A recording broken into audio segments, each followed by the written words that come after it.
Welcome to Spark and Scale, the show for higher ed leaders learning, experimenting, and evolving how we shape our future. I'm your host, Mickey Baines. Come and join me. It's time to get started. Welcome to the show, everyone. We're excited to kick off the show with an episode I've really been chomping at the bit to record and bring to you. I've got a friend of mine back on the show, John. I introduced myself to John, and I am not normally a very forward person, but I reached out to John actually almost 2 years ago, right around this time 2 years ago, when I saw a post he had on LinkedIn about a new book he had coming out. And I had already read several of his other books and was really intrigued and was doing a lot of research on Amazon at the time. And he shared an advanced copy of the book with me. I read it. We had him on the show. We talked about the book, and he joined me for a book club where I brought a lot of friends and clients together to read the book. And we had John on to meet and talk with him. And so it was really exciting to have it. John Rossman, welcome to the show. Let me do a quick intro bio about you just so everyone has that context as we jump into the conversation. John Rossman, you're a former Amazon executive, best-selling author of the Amazon Way book series, which is, I think, is it 4 books? 3 books? That's 3 books. And you've got 5 books overall now, right? 5. 4 and one and a free ebook. So yes, and a free ebook. So 4 books and a free ebook, but the 4th book, the Big Bet Leadership, dropped last year, earlier in 2024. It's an excellent business strategy book about transformation, the transformation process. A lot that's from your experience, John, especially in your time at Amazon and seeing how they approach big bets. I would say, I guess you learned a lot at your time at Amazon. You were there, you helped launch the Amazon Marketplace, which is where I don't know how much of Amazon's business comes from that. Well, it's over 50% of all units from Amazon retail are marketplace units. So about 3 million sellers. So it's a big GMV. Yep. That's the marketplace is really where outsiders come into Amazon's to sell. So anytime you're buying something that's not from Amazon, that's the marketplace. The seller of record is a third party. So Amazon is not the first party seller. But the whole goal was to provide a trusted, integrated customer experience that matched the Amazon first party retail experience. And as we talked today, I want to come back to that because that was a transformative process leading that effort at Amazon. It wasn't their first attempt. They had tried it before. You step in to help lead the initiative. And I think if I remember the third time was a charm. This was the third go around. Fixed on vision, flexible on strategy. So yeah. Love it. So let's dive into, before we get into everything AI, because I want to hit some AI with you, but let's talk about the book, Big Bet Leadership. And I want to go back to that model and what we're sharing there to start us off. And so maybe let's just ask the first question is, what is a big bet? So when we think about a big bet leadership, when we think about a business transformation, you've built it around this concept of a big bet. So what is a big bet? Well, first, thanks for having me back on. It's been great collaborating with you and getting to know you. So Big Bet Leadership is a book that really came from the work I got to do at T-Mobile as a senior innovation advisor. The co-author of the book, Kevin McCaffrey, ran new business incubation. And what we built for T-Mobile was kind of a ground up new concept incubation capability. We leveraged a lot of the tricks and tactics from Amazon, but we specifically built it for a company that wasn't Amazon, right? Yep. And so what a big bet is any strategy, plan, initiative at a company that has both high ambition, like there's the potential for really dramatic influence and upside opportunity with the concept, but it also comes with a lot of dependencies, risks, unknown unknowns, and complexities. And what we know across any type of these types of things, whether it's a merger, an operating model redo, a digital transformation, an AI strategy, is they all have tremendous failure rates. And those failure rates are even understated because they typically are focused on like, is it on time, on budget? But it really is only like 0.5% that are on time, on budget, and deliver expected impact. So that's based on some research by a guy who wrote a really good book called Why Big Things Fail and everything. So Bert Flyberg has that study. And even that is understated because those are the errors of commission, right? Where somebody took a calculated risk and it didn't work out. But my thesis is that what about the errors of omission where a high ambition transformation was needed but wasn't undertaken? Those aren't even measured, right? But we know that the only proven way of truly changing, whether you are an academic institution or a business, the only way to actually change your relative performance is through a bold move. And McKinsey does a bunch of research on this, and they have statistics that you improve your odds of peer shifting by 8% with one bold move. And with a portfolio of 3 or more, you more than triple your odds of changing your quadrant of performance.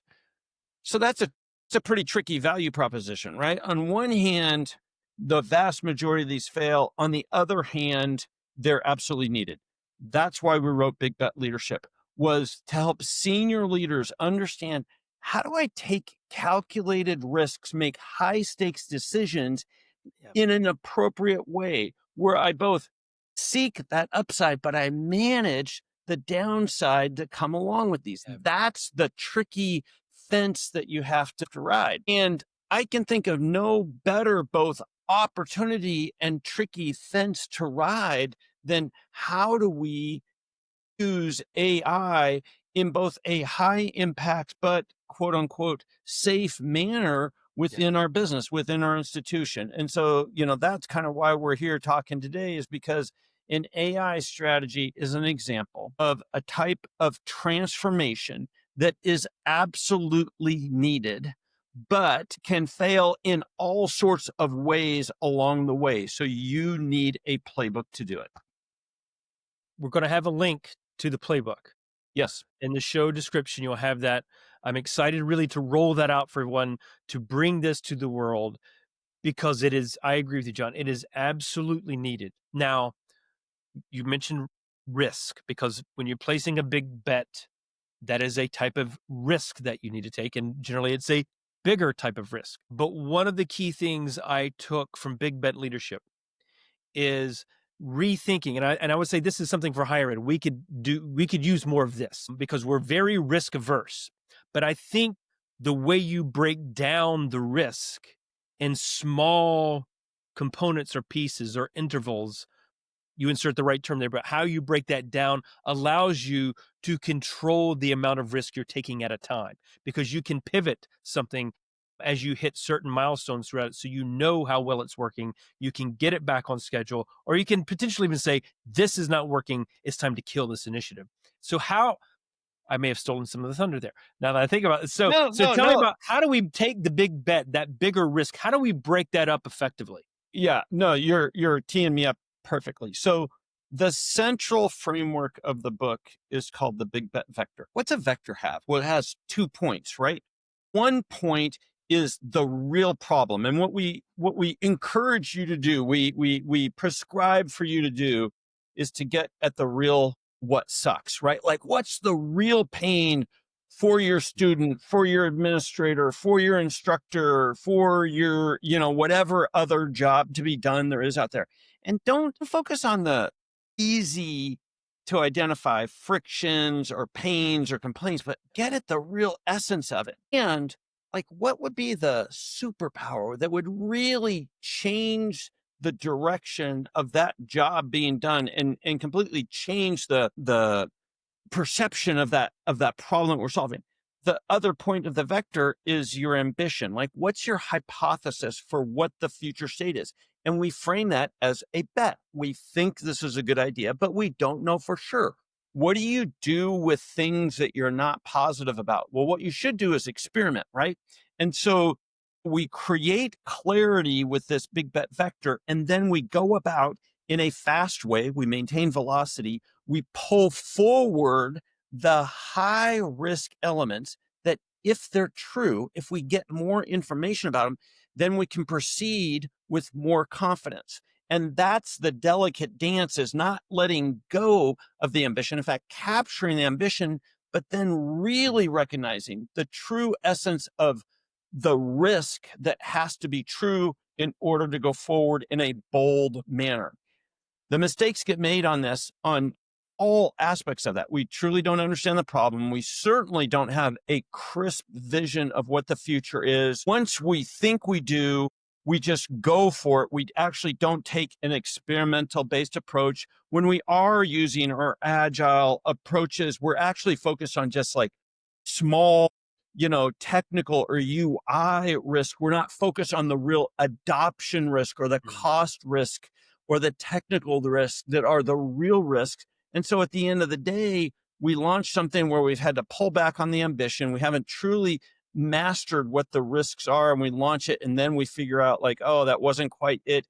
And we move on with yet another very average product or solution for our institutions. That is failure. That's the profile that we're trying to change. Now, what you and I did was I write a newsletter called the Digital Leader Newsletter. In that newsletter, I outlined a framework for how to think about an AI strategy. And so it's called the Big Bets AI Strategy, also known as Pancakes, because there's 3 pancakes that we need here, right? So the first layer of pancake is individual use of AI, right? And kind of that instant productivity boost, as well as a creative boost that you can get from using AI. Most companies are someplace in letting that happen, or institutions in letting that happen, but they're very inconsistent. They don't truly guide their people on how to do it effectively. What I've learned by using a lot of this is like, if you feed in a framework plus a world-class prompt, not an average prompt, plus the right AI, the differences of your results are 10x that pattern. So layer 1, individual productivity. Layer 2 is actual workflow application of AI. The key to this is actually taking the time to zero-based design, redesign, re-engineer what the outcomes are that we're trying to do, and get rid of all the calcification, all the buildup of policy differences, assumptions, things that have just built up that need to be zero-based out, and then design the work to take advantage of the AI superpower and complement it where we need to complement it. That's layer 2. Layer 3 is then really seeking out for, and this is unique for each institution, each business, is like, what's the secret of this business? And if I could truly relieve that bottleneck, or change the cost dimension, or change the quality or speed dimension of this, it would completely change what this business is possible. So that's layer 3, which is kind of the secrets of the business and applying AI to that. And what you need is a cohesive plan across all 3 layers, and then apply big bet leadership to how you manage that. So we contributed here's an example of an AI strategy for a post-secondary institution. It is called the Big Bet Systems AI Strategy, Transforming the Post-Secondary Education Institution for the AI Era. And it outlines an ambitious future state and guidance on like, how do we actually lead the change in a successful manner? So, and I want to dive into this a little bit, because you mentioned earlier about the number of large scale transformation efforts that fail. And I think in August, MIT produced this research: 95% of AI efforts are failing or underachieving. And realistically, what I've been telling folks is they read that or bring that to me is like, okay, you saw the headline, but that's a sentence that was cut off. Right. Because 95% failed to achieve the advanced growth in revenue that was expected. And so like there's a piece to that. But I think what really stood out to me is when you came to me about working on this together, is that need for a playbook, because what you described just now as layer 3, that's where a lot of people want to start. Right. And I find there's a big hurdle if you haven't done the layer 1 for yourself to be in the room talking about what layer 3 is. You don't have a fundamental understanding of how this can work in terms of AI at an individual level, at a unit level, division level, or an institutional level. And I think there's that first step that needs to take. And I've tried to describe this to folks as you think about this, like, I don't even love the word digital transformation. I've avoided that for several years because in my space, when I'm talking about a digital transformation in higher education, people think technology implementation. Right. And that's not what this is. And I just try to break it apart by saying, look, leveraging AI is no different than leveraging the internet for the future. Like, and so you didn't think about the internet as implementing a piece of technology. And so I want to change the thought about that. And with this idea that there are steps you need to take. And I think that's just incredibly important if you're trying to skip. And one of the reasons you might be stuck or why you're failing is because you're jumping too far ahead without having the right information and right experiences as you debate this at your own senior table to define the strategy for yourselves. Am I off? Tell me if I'm off. I mean, I think some institutions are certainly failing because of that.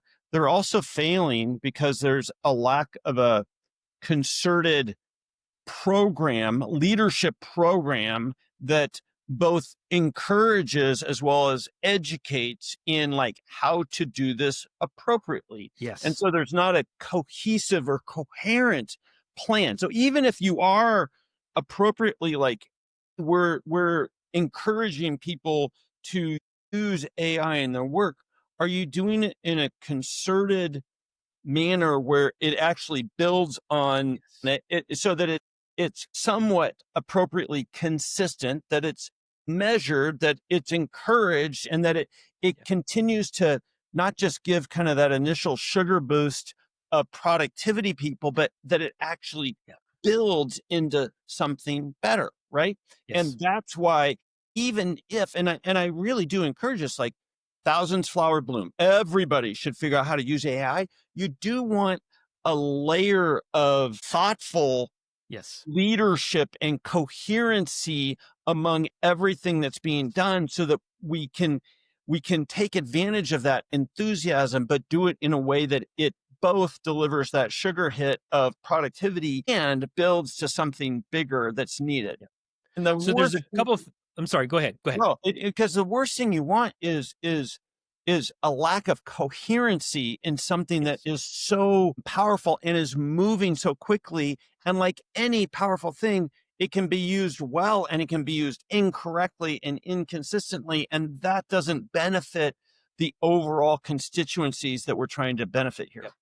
And so I'm taking that a little further from what you're saying. So when you were focus was the word I was thinking of. So what are these focused experiments so that I can, if I'm the leader of a unit and I have a team that wants to experiment, how can I focus the areas that they're experimenting? And what are the ground rules that need to be in place as folks go into experiment? So it must be able to be And what are measured, right? the best Yes. practices relative to doing that Yes. too, right? And Yes. I tend to focus more on that than kind of the rules, but I can understand Yes.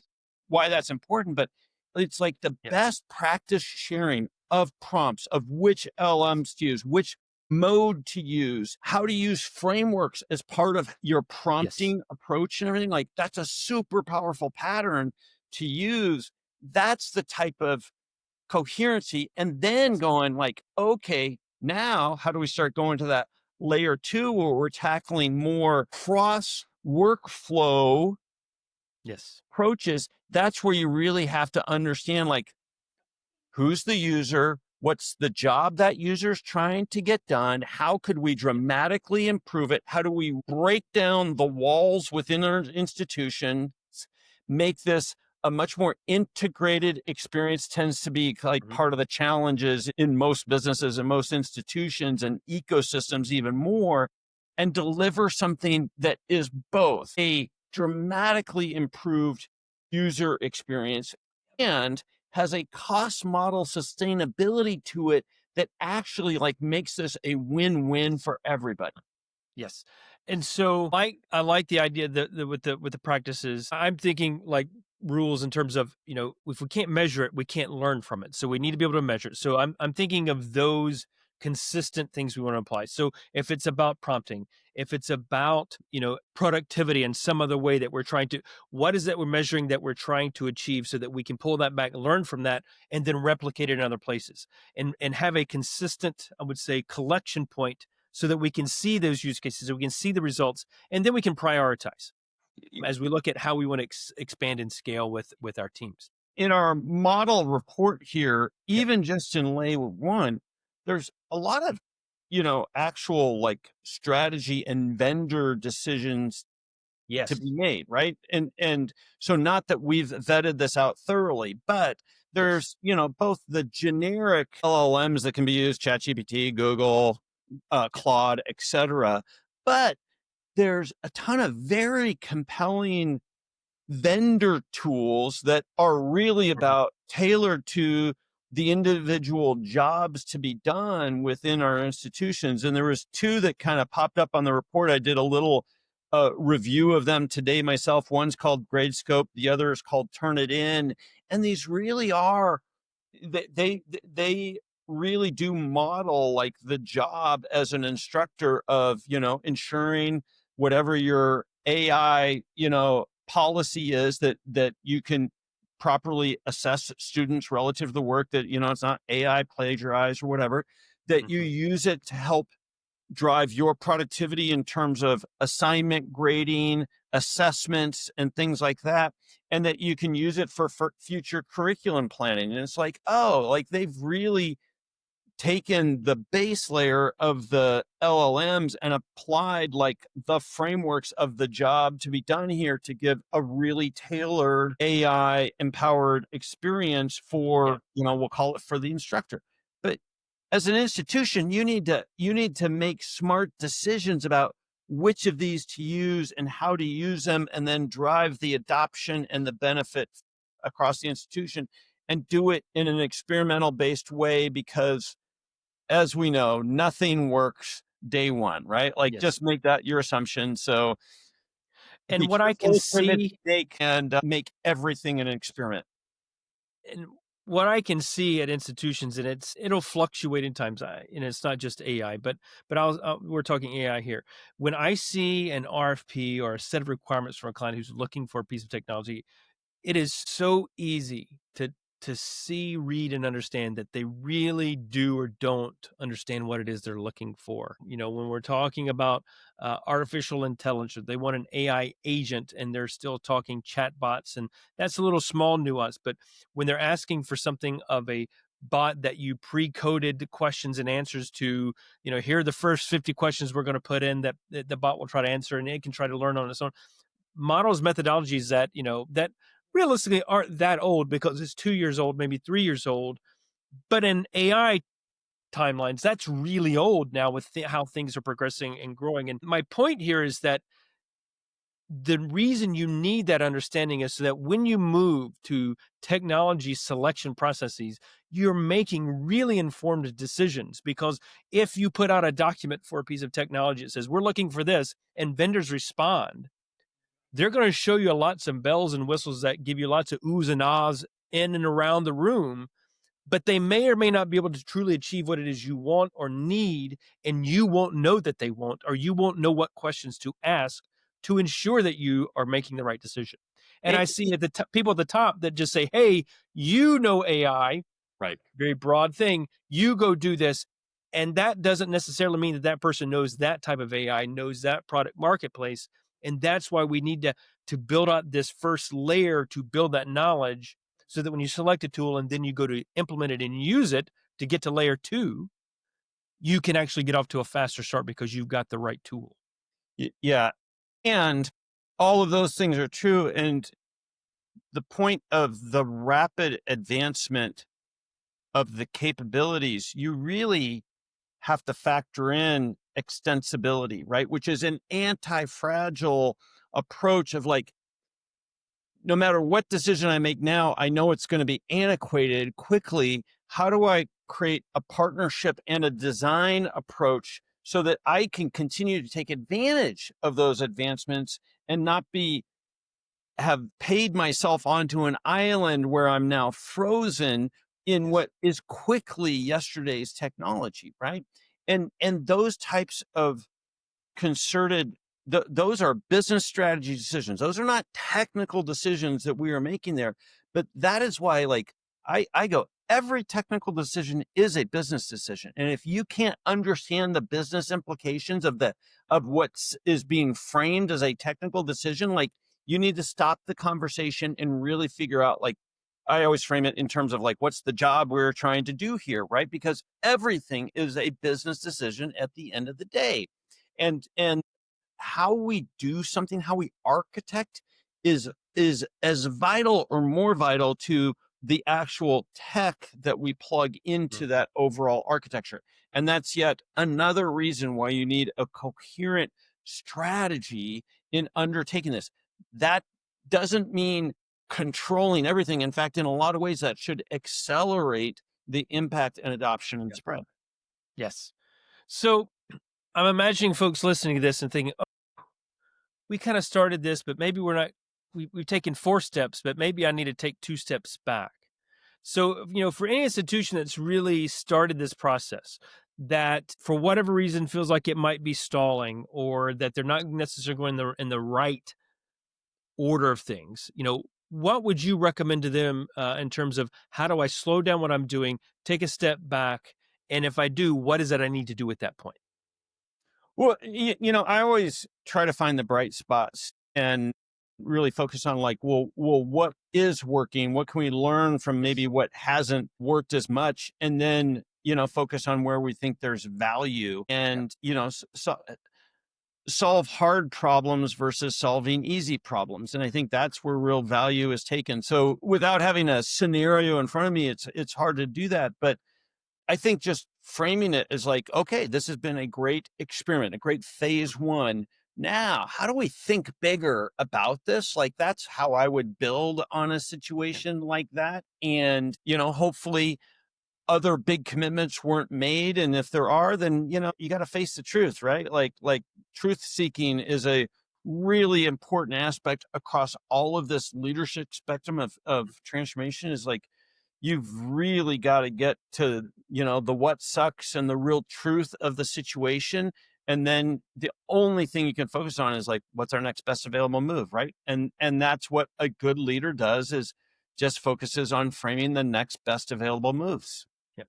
So one of the things I see with institutions that are struggling to get this off the ground is they've developed an AI strategy, was not developed in the senior level. They handed it off to one person who showed an interest in AI, and that helped build an institutional level strategy.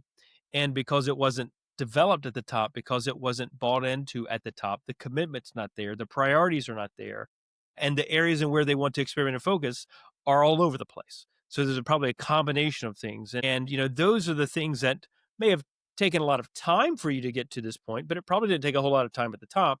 And that can be something you pull back and rethink. A 5-year contract with a certain platform, maybe not so much.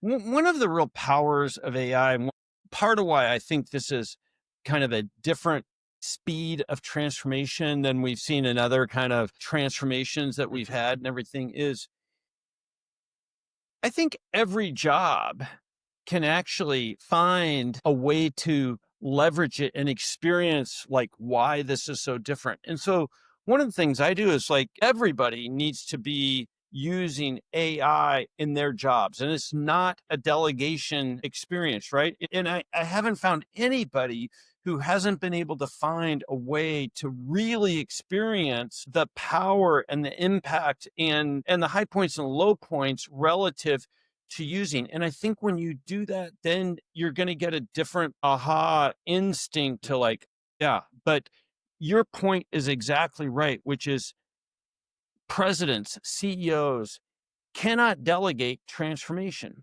You have to have your fingerprints, your commander's intent throughout this. And that is what leadership in transformation requires. And I think, the book is called Big Bet Leadership, Your Transformation Playbook for Winning in the Hyperdigital Era. What's the hyperdigital era?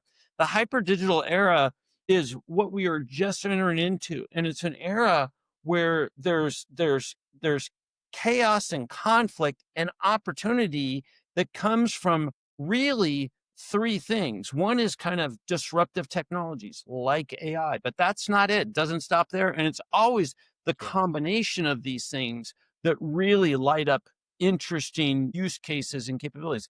The second is the aging of our workforce and the ability to attract the right talent on the right basis is Mhm. a constraint in most every industry. And so we have to deal with the reality of that situation within our institutions. So we're kind of forced to seek out productivity measures. And the third is just the indebtedness of our institutions and of our government, right? And that we have to seek innovation as a way to improve our sustainability in Mhm. our business and in our communities. Those three factors are just growing. Like if you're hoping for a day, like I'm really looking forward to the day when it's going to be kind of calmer, more predictable, and a little easier on the financial side. Like you are absolutely kidding yourself that those days are coming.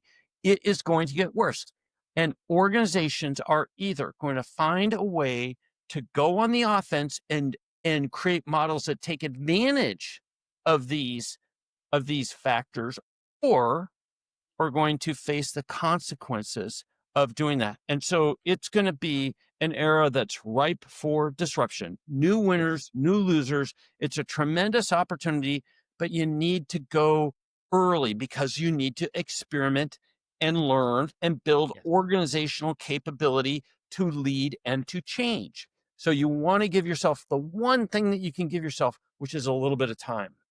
Yes, absolutely. And that first step of finding those use cases initially to start experimenting is a critical piece to that. And I'm hopeful. And I've actually been, experimenting with a lot of tools that are new to the market, some that have been to the market, but adding new functionality within it. And there are opportunities there.